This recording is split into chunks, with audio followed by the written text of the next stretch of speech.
नहमदुहु व नसल्ली अला रसूलिहिल करीम अम्मा बाद फ़ाउज़ु बिल्लाहि मिनश्शैतानिर्रजीम बिस्मिल्लाहिर्रहमानिर्रहीम अस्सलाम वालेकुम।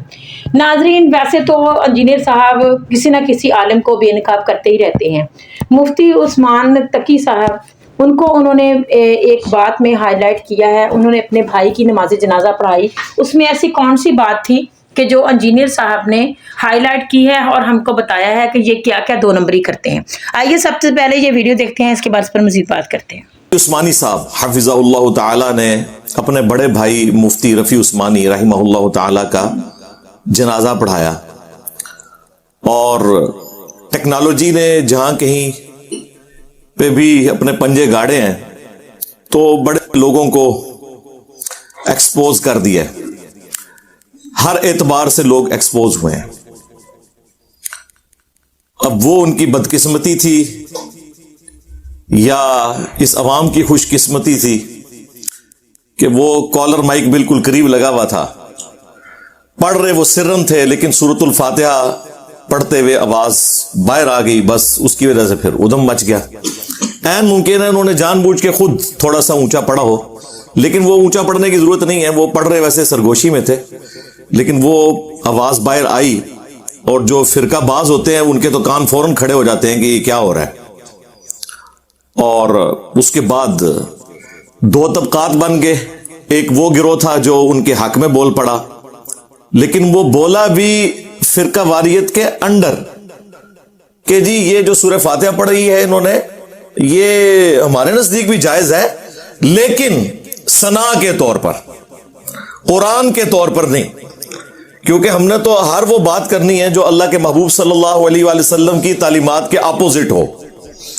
तो हम ये कैसे मान लें कि सूरह फातिहा नमाज जनाजा में पढ़ी जाए? तो वो सना के तौर पर, तारीफी कलमात के तौर पर पढ़ी है। कुछ ने कहा जी वो दुआ के तौर पर पढ़ी जा सकती है। भाई दुआ के तौर पर पढ़ी जाएगी तो फिर तो तीसरी तकबीर के बाद पढ़ी जाएगी, वो तो पहली तकबीर के बाद पढ़ रहे थे। और जो सही सुच्चे कट्टर ठेठ हनफी, जिस तरह वो हमारे मुफ्ती सईद साहब फरमाते हैं, वो थे ना, वो बिल्कुल उन्होंने दिलेरी से कहा कि ये कहां का शेखुल इस्लाम है, इसको नहीं पता 1400 साल से हमारा जो एक मजहब चलता आ रहा है उसके खिलाफ इसने एक एक्टिविटी परफॉर्म कर दी। सरकार 1400 साल नहीं ना ना, ये 1100-1200 साल। जो बुखारी मुस्लिम में हदीस है, सबसे बेहतर जमाना मेरा, फिर मेरे सहाबा का, फिर ताबईन का, फिर तबा ताबईन का, उसके बाद झूठे लोग पैदा होंगे, अमानत में खयानत करेंगे और मोटापे को पसंद करेंगे। ये उस जमाने की आपकी बनाई हुई फिक्र है। इमाम अबू हनीफा रहिमहुल्लाह ताला को हम कोई कंडेम नहीं करते इस हवाले से। उनके पास जितने लिमिटेड रिसोर्सेज थे उन्होंने बेस्ट परफॉर्म किया। उनका ये कह देना ही काफी है कि हमारी कोई बात भी कुरान और सुन्नत के, इवन सहाबा के अकवाल के खिलाफ हो तो उसे छोड़ दो। हुज्जतुल्लाह अल बालिगा में शाह वलीउल्लाह देलवी, जिन्हें बरेलवी, देवबंदी, अहले हदीस तीनों 12वीं सदी का मुजद्दिद मानते हैं, सिर्फ अजम में नहीं अरब के लोग भी उन्हें बड़ी कदर की निगाह से देखते हैं इस किताब की वजह से। वो उर्दू में ट्रांसलेट हो चुकी है, लेकिन हमारे दरसे निजामी के कोर्स के अंदर उसके नोट्स पढ़ाए जाते हैं। मैं ब्लू एरिया की मस्जिद में आज से ऑलमोस्ट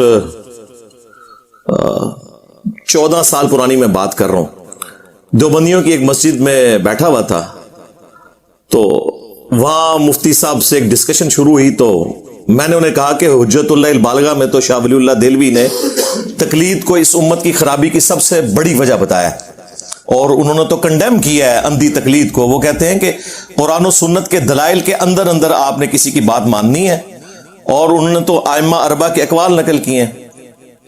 वो बंदा इनकारी हो गया, वो कहता है मैंने पढ़ी हुई है। मैंने कहा आपने पढ़ी नहीं होगी, आपने सिर्फ नोट्स पढ़े होंगे, लेके आए हुज्जतुल्लाह अल बालिगा में आपको निकाल के देता हूं। खैर वो उठे नहीं फिर वहां से लेने के लिए, क्योंकि उन्हें अंदाजा हो गया कि हमारे साथ काम हमारे बड़ों ने डाला हुआ है। ये इन लोगों का हाल है। तो शाह वलीउल्लाह देलवी ने एक चैप्टर उसमें यह भी बांधा है कि इमाम शाफी रहमतुल्लाह अलैह ने जब फिक़ह हनफी को और फिक़ह मालिकिया को दिक्कत नजर से पढ़ना शुरू किया, तो उन्हें अंदाजा हो गया कि इसके अंदर तो कई एक चीजें हैं जो सराहतन मरफू अहदीस के खिलाफ हैं। फिर उन्होंने इसकी खोज लगाई कि ये टूटी कमन कहा तो उन्हें अंदाजा हुआ कि इमाम मालिक और इमाम हनीफा, इनके अंदर एक कमजोरी थी कि वो ताबईन के अकवाल से भी हुज्जत पकड़ते थे। ये कोई ऐसी कमजोरी नहीं है जिसे कोई कमजोरी कहा जाए, लेकिन जब सही अहादीस आ जाए तो फिर तो ताबईन के वो क़ियास या उनके किए हुए इज्तिहाद तो कबूल नहीं किए जाएंगे। तो फिर उन्होंने उसकी रेमेडी की। इसीलिए आपको फ़िक़्ह शाफिया में और फ़िक़्ह हम्बलिया के अंदर बहुत कम कमजोरियां नजर आएंगी, और इसको एपेक्स पे पहुंचाया इमाम बुखारी और इमाम मुस्लिम ने। उन्होंने तो फिर किसी को नहीं छोड़ा, सबसे इख्तलाफ किया। और इसी वजह से शाह वलीउल्लाह देलवी ने उसमें यह भी सजेस्ट किया कि मेरी राय यह है कि अब जबकि हमारे पास अहादीस का खजाना आ चुका है, हमें चाहिए कि हम इन सारे फुक़हा कराम की तालीमात को जोड़कर अहादीस की रोशनी में देखें और एक नई फ़िक़्ह मुरतब करें, जिसमें जो मसले इमाम हनीफा के दुरुस्त हैं वो ले लिए जाएं, जो इमाम शाफी के दुरुस्त हैं वो ले लिए जाएं। सरकार यही बात तो हम कर रहे हैं,